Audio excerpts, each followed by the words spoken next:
Yo les gens, allez ou quoi? Aujourd'hui, partie 2 des métiers insolites du Japon, exclusivement pour les femmes.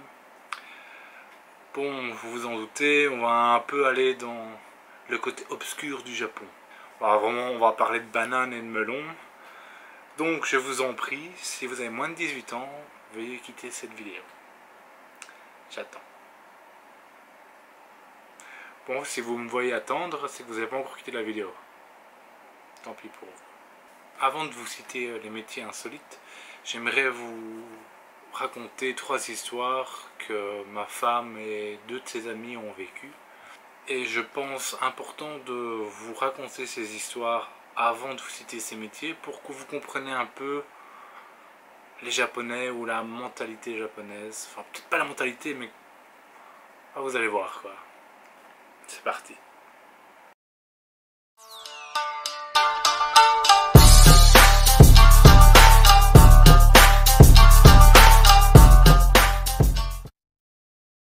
Bon, en premier lieu, il y a beaucoup de personnes qui disent que le Japon est sûr, c'est un pays safe, on ne risque rien. Eh ben moi, je suis pas d'accord quoi. Tout dépend de qui tu es, on va dire.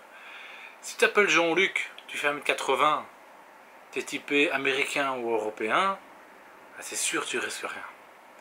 Tu t'appelles Caroline, tu fais 1m30, tu as des gros melons, ah là, il y a de quoi s'inquiéter.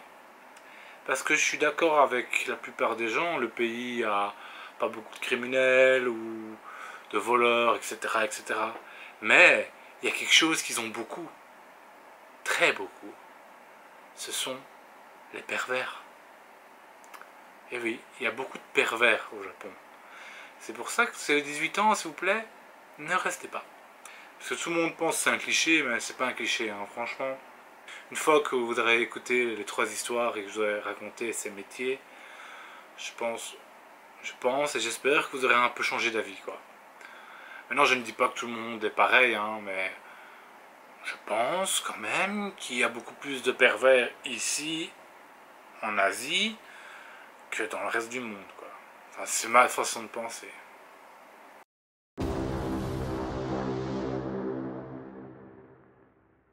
Bon, la première histoire, c'est l'histoire de ma femme. Donc c'est une histoire qu'elle m'a racontée, qu'elle a vécue.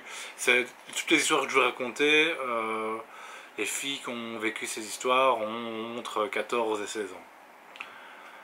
Donc l'histoire de ma femme, c'est que comme tous les jours, elle prend le métro pour aller à l'école. Là, elle est sur le retour, donc elle prend le métro. Le métro est rempli, parce que c'est en heure de pointe. Là, elle arrive à son arrêt, elle descend. Et là, elle remarque que sur son sac et sur son uniforme, elle a du jus de banane. Donc, pendant qu'elle a pris le métro, il y a un mec dans le métro qui s'est secoué la banane sur elle.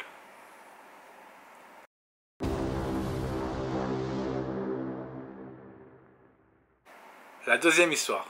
Deuxième histoire, c'est une amie de ma femme qui m'a raconté ça. Elle a aussi 14-15 ans. Elle rentre chez elle de l'école à pied. Là, un monsieur en voiture s'arrête à sa hauteur, abaisse la fenêtre avec sa banane en main et lui dit « Oh, si tu montes dans la voiture et que tu touches ma banane, je te donnerai de l'argent. » Du coup, bien sûr, elle n'a pas monté, elle n'a rien fait, elle est partie. Ah bon, ça fait quand même peur, quoi, hein, franchement. Et c'est pas fini.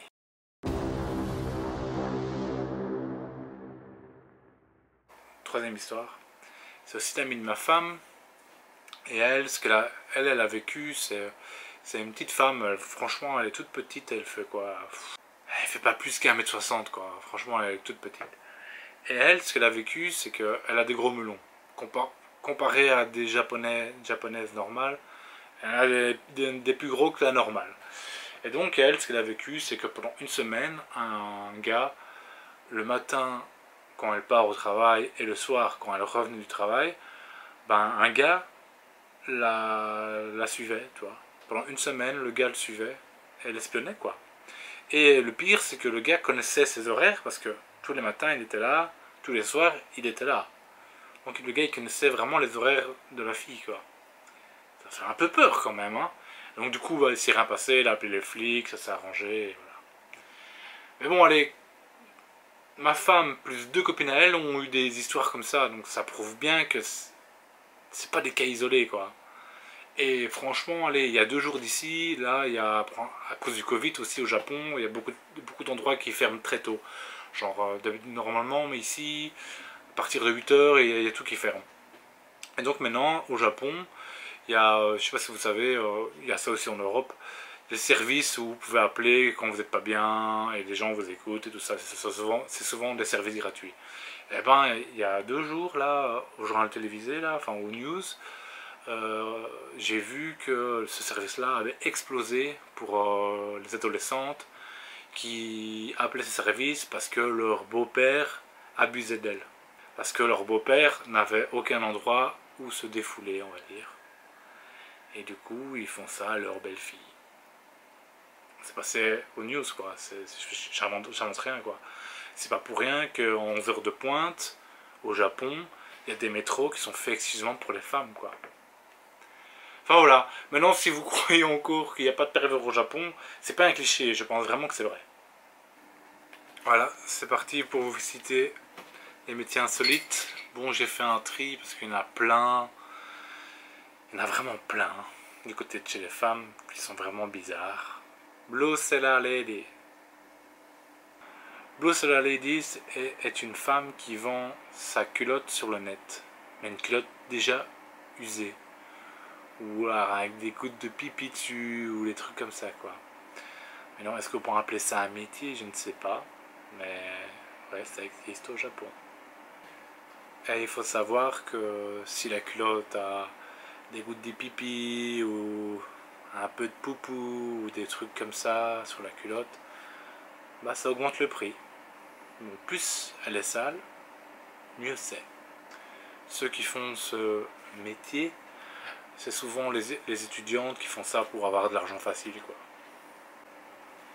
Here este.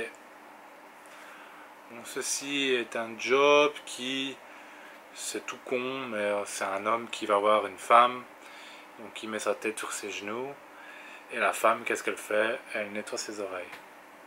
Parce que je pense que les Japonais, quand ils sont gamins, leur maman fait ça pour eux.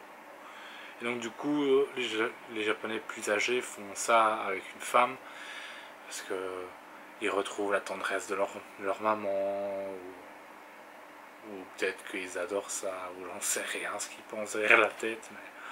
Shachon no Aijin Urabaito.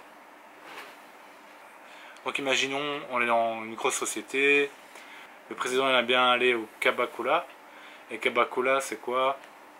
C'est un endroit où vous pouvez discuter, boire avec des filles, mais vous devez payer. C'est vraiment un endroit qui coûte souvent extrêmement cher, souvent pour les gens riches. Et alors, le président, imaginons, il va souvent au même endroit, il aime bien une fille de ce club, et là, il va demander à la fille, oh, veux-tu devenir mon amoureuse, on va dire, mon amoureuse secrète.